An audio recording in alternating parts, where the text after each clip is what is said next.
আচ্ছা, আমরা আজকে কথা বলবো থাইরয়েড হরমোনকে নিয়ে। তো থাইরয়েড হরমোনকে নিয়ে কথা বলার শুরুতেই আমরা জানতে চাই থাইরয়েড গ্ল্যান্ড সম্পর্কে। আমরা থাইরয়েড গ্ল্যান্ডের কিছুটা অ্যানাটমি জেনে তারপরে শুরু করব। তো প্রথম প্রশ্ন, আমাদের থাইরয়েড গ্ল্যান্ড কোথায় অবস্থিত? আমাদের থাইরয়েড গ্ল্যান্ড আমাদের নেকে অবস্থিত। স্পেসিফিক করে বললে আমাদের থাইরয়েড গ্ল্যান্ড আমাদের ল্যারিংসের নিচে এবং আমাদের ট্রাকিয়ার সামনে অবস্থিত। এবং দেখতেই পাচ্ছ আমাদের থাইরয়েড গ্ল্যান্ডটা দেখতে অনেকটা প্রজাপতির মতো। এবং অ্যাডাল্ট পার্সনদের ক্ষেত্রে আমাদের এই থাইরয়েড গ্ল্যান্ডের ওয়েট হয়ে থাকে মোটামুটি 15 থেকে 20 গ্রাম। এবং দেখতেই পাচ্ছ আমাদের থাইরয়েড গ্ল্যান্ডের দুইটা লোব আছে। অবস্থান অনুযায়ী এদেরকে রাইট এবং লেফট লোব বলা হয়ে থাকে। এবং আমাদের রাইট এবং লেফট লোব যার মাধ্যমে একসাথ হয়ে থাকে সেটাকে বলা হয়ে থাকে থাইরয়েড ইস্থমাস। এবং আমাদের থাইরয়েড ইস্থমাস থেকে মাঝে মাঝে একটা লোব তৈরি হতে পারে যেটাকে বলা হয়ে থাকে প্যারামিডিয়াল লোব। এবং আমাদের এই যে থাইরয়েড গ্ল্যান্ড এটা ডেভেলপ হয়ে থাকে মূলত আমাদের ফ্যারিংসের একটা ইভাজিনেশন থেকে। এখন আসো আমরা আমাদের থাইরয়েড গ্ল্যান্ডের ভেতরকার স্ট্রাকচার সম্পর্কে একটু জানি। আমাদের থাইরয়েড গ্ল্যান্ড মূলত অনেকগুলো ফলিকল দ্বারা তৈরি। ফলিকল বলতে আমরা বোঝাই যে গোলাকার কোনো কিছু বা দেখতে বল এর মতো অনেকটা।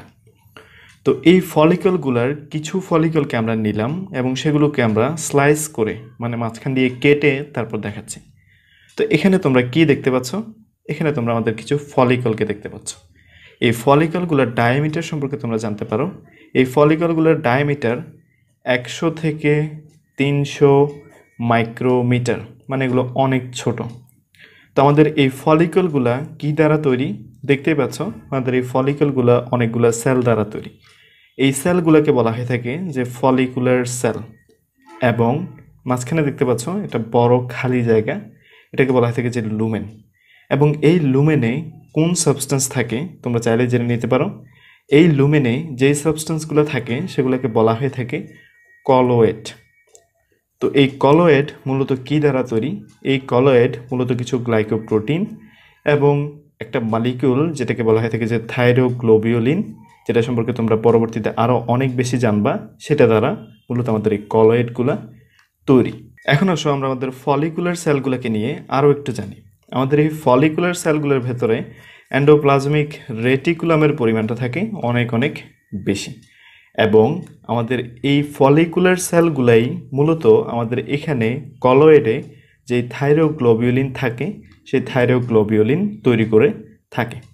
এবং তোমরা দেখতেই পাচ্ছ আমাদের এই ফলিকুলার সেলগুলা একটা বেসমেন্ট মেমব্রেনের উপর থাকে।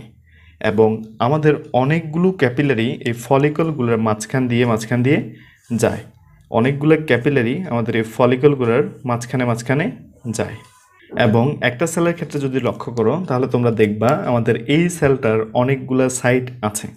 যেমন লুমেনের দিকে আমাদের সেলের যে মেমব্রেন, এই মেমব্রেনটাকে বলা হয়ে থাকে যে অ্যাপিক্যাল মেমব্রেন। এবং আমাদের বেস বা আমাদের বেসমেন্ট মেমব্রেনের দিকে যেই মেমব্রেন সেটাকে বলা হয়ে থাকে যে বেজাল মেমব্রেন। এবং আমাদের দুই পাশে যে মেমব্রেন সেটাকে বলা হয়ে থাকে যে ল্যাটারাল মেমব্রেন। এবং আমাদের এই অ্যাপিক্যাল মেমব্রেনে অনেক সময় আমরা কিছু রিঅ্যাবজর্পশন লেকুনা দেখতে পাই। এবং আমাদের এই ফলিকুলার সেলগুলাই মূলত আমাদের থাইরয়েডের যে হরমোনগুলা সেই হরমোনগুলা তৈরি করে থাকে। এখন মজার কথা হচ্ছে আমাদের এই সেলগুলো ছাড়াও মানে হচ্ছে ফলিকুলার সেলগুলো ছাড়াও ফলিকলগুলোর মাঝে মাঝে কিছু সেল থাকতে পারে। যেমন আমরা এই সেলগুলোকে দেখাচ্ছি, ফলিকলগুলোর মাঝে মাঝে এইসব সেল অবস্থিত। যেসব সেল আমাদের ফলিকলগুলোর মাঝখানে অবস্থিত, দুইটা ফলিকলের মাঝখানে অবস্থিত, সেগুলোকে বলা হয়ে থাকে প্যারাফলিকুলার সেল। এই প্যারাফলিকুলার সেল আমাদের আরেকটা হরমোন তৈরি করে থাকে যেটাকে বলা হয়ে থাকে ক্যালসিটোনিন। এবং এই ক্যালসিটোনিন মূলত আমাদের ব্লাডের ক্যালসিয়াম লেভেলকে রেগুলেট করে থাকে। এবং তোমরা চাইলে একটা কথা জেনে নিতে পারো যে আমাদের থাইরয়েড হরমোনগুলোকে তৈরি করার জন্য একটা গুরুত্বপূর্ণ ম্যাটেরিয়াল হচ্ছে আয়োডিন। মানে আমাদের থাইরয়েড হরমোন তৈরি করার জন্য আয়োডিন খুবই গুরুত্বপূর্ণ এবং অত্যাবশ্যকীয় একটা মলিকিউল। তো আয়োডিন আমরা কোত্থেকে পেয়ে থাকি? আয়োডিন মূলত আমরা আমাদের খাবার দাবারের মাধ্যমে পেয়ে থাকি। তো কতটুকু আয়োডিন আমাদের থাইরয়েড হরমোন প্রডিউস করার জন্য প্রয়োজন বা কতটুকু আয়োডিন হলে পরে আমাদের থাইরয়েড হরমোনের প্রোডাকশনটা নর্মাল থাকবে। তো এটা তোমরা বিভিন্নভাবে জানতে পারো। যেমন আমাদের একদিন আয়োডিনের চাহিদা হচ্ছে মোটামুটি 150 মাইক্রোগ্রাম। মানে আমরা যদি 150 মাইক্রোগ্রাম আয়োডিন প্রতিদিন খাবারের মাধ্যমে গ্রহণ করি, তাহলে আমাদের প্রতিদিনকার যেই থাইরয়েড হরমোনের প্রোডাকশন সেটা নর্মাল থাকবে। এবং তুমি চাইলে এটাকে সপ্তাহে কনভার্ট করতে পারো। এক সপ্তাহে আমাদের আয়োডিনের প্রয়োজন হচ্ছে 1 মিলিগ্রাম, এবং আমাদের প্রতি 1 বছরে থাইরয়েড হরমোনের প্রয়োজন হয়ে থাকে 50 মিলিগ্রাম। তাহলে তোমরা অবশ্যই দেখতে পাচ্ছ যে আমাদের থাইরয়েড হরমোন প্রডিউস করার জন্য খুবই কম পরিমাণে আয়োডিন প্রয়োজন, কিন্তু এটা অবশ্যই আমাদের প্রয়োজন। বাট তোমরা জেনে অবাক হবা যে আমাদের এই কম পরিমাণ আয়োডিনও পৃথিবীর বিভিন্ন অঞ্চলে থাকে না। মানে পৃথিবীর বিভিন্ন অঞ্চলের খাবার দাবারের ভেতরে আমরা এই কম পরিমাণের আয়োডিনও পাই না। তো আমরা সেজন্য কি করি? সেজন্য আমরা খাবার লবণ এর সাথে আয়োডিন মিক্স করে থাকি সাপ্লিমেন্টারি হিসেবে। তো আমরা কীভাবে মিক্স করি? খাবার লবণ মানে হচ্ছে সোডিয়াম ক্লোরাইড, এবং এই খাবার লবণের সাথে আমরা আরেকটা কম্পাউন্ড মিক্স করি যেটাকে বলা থাকে যে সোডিয়াম আয়োডাইড। এটাই মূলত আমাদের আয়োডিনের সোর্স হিসেবে কাজ করে। এবং আমরা কিভাবে মিক্স করে থাকি?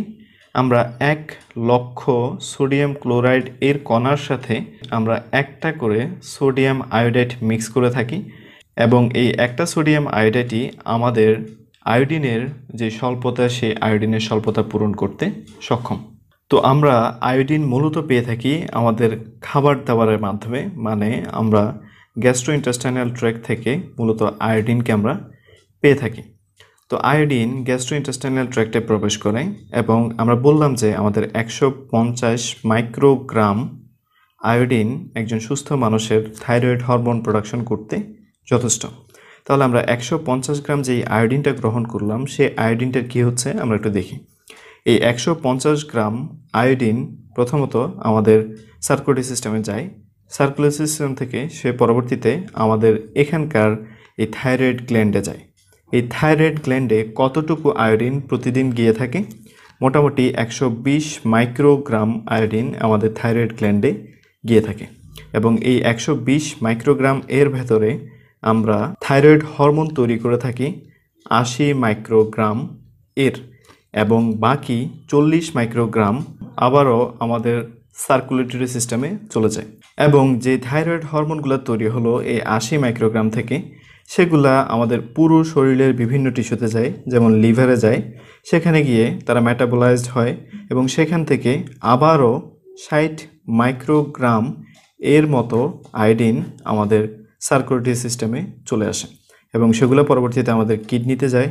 এবং কিডনিতে কতটুকু যাচ্ছে? এদিক থেকে যাচ্ছে 60, এবং এদিক থেকে আসতেছে 40, মানে 100 মাইক্রোগ্রাম এর মতো আয়োডিন আমরা প্রতিদিন ইউরিনে লস্ট করি।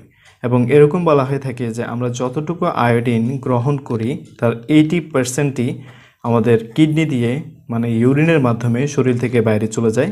আমাদের খুবই কম পরিমাণ আয়োডিন প্রয়োজন হয়ে থাকে থাইরয়েড হরমোন প্রোডাকশনের জন্য। আমরা এখন দেখব যে কিভাবে আমাদের থাইরয়েড হরমোনগুলো সিনথেসিস বা তৈরি হয়ে থাকে। তো দেখো এখানে তোমরা কি দেখতে পাচ্ছ? দেখতে পাচ্ছ আমাদের একটা ভেসেলকে এখানে দেখতে পাচ্ছ, একটা ফলিকলের একটা সেলকে দেখতে পাচ্ছ, মানে একটা ফলিকুলার সেল দেখতে পাচ্ছ, লুমেন দেখতে পাচ্ছ, যেখানে আমরা বলেছিলাম যে কলয়েড থাকে। এবং তোমাদেরকে আমি বলেছিলাম যে কলয়েডের একটা বড় অংশ হচ্ছে আমাদের থাইরোগ্লোবিউলিন। আবার এটাও বলেছিলাম যে এই থাইরোগ্লোবিউলিন তৈরি হয় মূলত আমাদের এখানে, মানে হচ্ছে ফলিকুলার সেলে। তাহলে চলো আমরা প্রথমত দেখি যে কীভাবে থাইরোগ্লোবিউলিন এখানে তৈরি হয়ে আমাদের এই কলয়েডে চলে যায়, বা আমাদের এখানকার এই লুমেনে চলে যায়। দেখো প্রথমত আমাদের থাইরোগ্লোবিউলিন তৈরি হয়ে থাকে আমাদের এন্ডোপ্লাজমিক রেটিকুলামে, এবং তৈরি হওয়ার পর সেটা চলে যায় আমাদের গলজি অ্যাপারেটাসে, এবং গলজি অ্যাপারেটাসে গিয়ে সে প্যাকিং হয় এবং কিছু ভেসিকেলে পরিণত হয়, এবং এই ভেসিকেলগুলো সামনের দিকে মুভ করে, এবং এই ভেসিকেলগুলো এসে এক্সোসাইটোসিসের মাধ্যমে থাইরোগ্লোবিউলিনকে আমাদের লুমেনে পাঠিয়ে দেয়। তাহলে এটা হচ্ছে আমাদের থাইরোগ্লোবিউলিন। এখন এই থাইরোগ্লোবিউলিন এর কিছু বৈশিষ্ট্য সম্পর্কে তোমরা জানতে পারো। এই থাইরোগ্লোবিউলিন এর মলিকুলার ওয়েট হচ্ছে 660 কিলোডালটন, এবং আমাদের এই থাইরোগ্লোবিউলিন এর ভেতরে অনেকগুলা অ্যামাইনো অ্যাসিড থাকে। এর ভেতরে টাইরোসিন নামে একটা অ্যামাইনো অ্যাসিড খুবই বেশি পরিমাণে থাকে এবং এই টাইরোসিন অ্যামাইনো অ্যাসিড একটা থাইরোগ্লোবিউলিনের ভেতরে থাকতে পারে 123 অথবা 73 এর মতো। এবং তোমরা জেনে নিতে পারো যে আমাদের এখানে যেই টাইরোসিন অ্যামাইনো অ্যাসিডগুলো থাকে, মূলত এই টাইরোসিন অ্যামাইনো অ্যাসিডগুলোর সাথে আমাদের আয়োডিন এসে বাইন্ড হওয়ার ফলে আমাদের থাইরয়েড হরমোনের প্রিকারসরগুলো তৈরি হয়। তাহলে আমরা দেখলাম যে কিভাবে আমাদের সেল থেকে থাইরোগ্লোবিউলিন তৈরি হয়ে আমাদের লুমেনে চলে যাচ্ছে কলয়েড হিসেবে। এখন আমরা দেখব যে কিভাবে আমাদের এই থাইরোগ্লোবিউলিনে আয়োডিন আসতেছে। তো দেখো, আয়োডিনকে আমাদের ব্লাড থেকে কলয়েডের ভেতরে নিয়ে আসার জন্য আমাদের এখানে একটা পাম্প দেখা যাচ্ছে বা একটা প্রোটিন দেখা যাচ্ছে। আচ্ছা, এই প্রোটিনটা সম্পর্কে জানার আগে আমরা এই প্রোটিনটা সম্পর্কে একটু জানি। এই প্রোটিনটা কি করে? এই প্রোটিনটা আমাদের সেলের ভেতর থেকে সেলের বাইরে, মানে হচ্ছে ব্লাডে 3টা সোডিয়ামকে পাঠায় দেয় এবং পাশাপাশি সে আমাদের সেলের ভেতরে 2টা পটাশিয়ামকে নিয়ে আসে। তাহলে তোমরা অবশ্যই বুঝে গেলা যে এই প্রোটিনটা বা এই পাম্পটার নাম কি। এটাকে বলা হয়ে থাকে যে সোডিয়াম পটাশিয়াম এটিপিএস। এই সোডিয়াম পটাশিয়াম এটিপিএস কাজ করার ফলে কি হচ্ছে? এই সোডিয়াম পটাশিয়াম এটিপিএস কাজ করার ফলে আমাদের সেলের ভেতরকার যে সোডিয়ামের কনসেন্ট্রেশন, এই সোডিয়ামের কনসেন্ট্রেশন অনেক অনেক বেশি কমে যাচ্ছে। কেন কমে যাচ্ছে? কারণ সোডিয়াম সেল থেকে অনেক অনেক বাইরে চলে যাচ্ছে এবং সেলের যে রেস্টিং মেমব্রেন পটেনশিয়াল সেটাও নেগেটিভ হয়ে যাচ্ছে এবং এই সেলের ক্ষেত্রে রেস্টিং মেমব্রেন পটেনশিয়াল হয়ে থাকে অনেকটা -90 মিলিভোল্ট এর মতো। দেখো, আমাদের সেলের ভেতরকার সোডিয়ামের কনসেন্ট্রেশন যেহেতু কমে যাচ্ছে, সেহেতু আমাদের সেলের বাইরে থেকে, মানে হচ্ছে ব্লাড থেকে কিছু সোডিয়াম আমাদের সেলের ভেতরে আসতে চায়, কারণ সেলের ভেতরে সোডিয়াম অনেক অনেক কম। তাহলে আমাদের ব্লাড থেকে সোডিয়াম এর মাধ্যমে আসবে। এই পাম্প আমাদের 2টা সোডিয়ামকে সেলের ভেতরে নিয়ে আসবে, বাট সে আমাদের একা একা সোডিয়ামকে নিয়ে আসতে পারে না। সে যখন সোডিয়ামকে নিয়ে আসতে চায় তখন তার সাথে আমাদের একটা আয়োডিনও সেলের ভেতরে প্রবেশ করে। তাহলে আমাদের এই পাম্পটা কি করতেছে? এই পাম্পটা আমাদের 2টা সোডিয়াম আয়ন এবং একটা আয়োডাইডকে সেলের ভেতরে প্রবেশ করাচ্ছে, যার জন্য আমাদের এই পাম্পটাকে বলা হয়ে থাকে সোডিয়াম আয়োডাইড সিম্পোর্টার এবং এটাকে এভাবে লেখা হয়ে থাকে যে সোডিয়াম আয়োডাইড সিম্পোর্টার NIS। এই সোডিয়াম আয়োডাইড সিম্পোর্টার কি করে? এই সোডিয়াম আয়োডাইড সিম্পোর্টার আমাদের সোডিয়ামকে সেলের ভেতরে নিয়ে আসার পাশাপাশি আমাদের আয়োডিনকেও সেলের ভেতরে নিয়ে আসে। এখন দেখো, আয়োডিন সেলের ভেতরে কিন্তু খুবই সহজে প্রবেশ করতে পারছে না। এটাকে আমাদের ইলেকট্রিক্যাল এবং কেমিক্যাল গ্রেডিয়েন্টকে ক্রস করে সেলের ভেতরে আসতে হচ্ছে। ইলেকট্রিক্যাল গ্রেডিয়েন্ট কীভাবে তাকে ক্রস করা লাগতেছে? দেখো, আমাদের সেলের ভেতরকার রেস্টিং মেমব্রেন পটেনশিয়াল হচ্ছে -90 মিলিভোল্ট। সেলের রেস্টিং মেমব্রেন পটেনশিয়াল -90 মিলিভোল্ট হওয়া সত্ত্বেও আমরা সেলের ভেতরে একটা আয়োডিনকে প্রবেশ করাচ্ছি, একটা নেগেটিভ চার্জকে প্রবেশ করাচ্ছি, যার ফলে আমাদের প্রথমত কাজ করতে হয় ইলেকট্রিক্যাল গ্রেডিয়েন্টের বিরুদ্ধে, তারপর আমরা কেমিক্যাল গ্রেডিয়েন্টের বিরুদ্ধেও কাজ করতেছি। এবং তোমরা জেনে অবাক হবা যে আমাদের এই সোডিয়াম আয়োডাইড সিম্পোর্টার এর ক্ষমতাটা অনেক বেশি এবং এ চাইলে আমাদের ব্লাডে যেই পরিমাণ আয়োডিন আছে তার থেকে 20 থেকে 40 গুণ বেশি পরিমাণ আয়োডিনকে সেলের ভেতরে প্রবেশ করাতে পারে। মানে প্রথমত আয়োডিন আমাদের সেলে থাকে না, তারপর এখান থেকে আমাদের আয়োডিন এদিকে আসে। একসময় গিয়ে আমাদের এখানকার এবং এখানকার আয়োডিনের কনসেন্ট্রেশন সমান হয়ে যায়, কিন্তু তারপরও আমাদের এই পাম্প কাজ করা বন্ধ করে না এবং এই পাম্প আমাদের এখানকার কনসেন্ট্রেশনকে 20 থেকে 40 গুণ বেশি পরিমাণ বাড়াইতে পারে আয়োডাইড এর জন্য।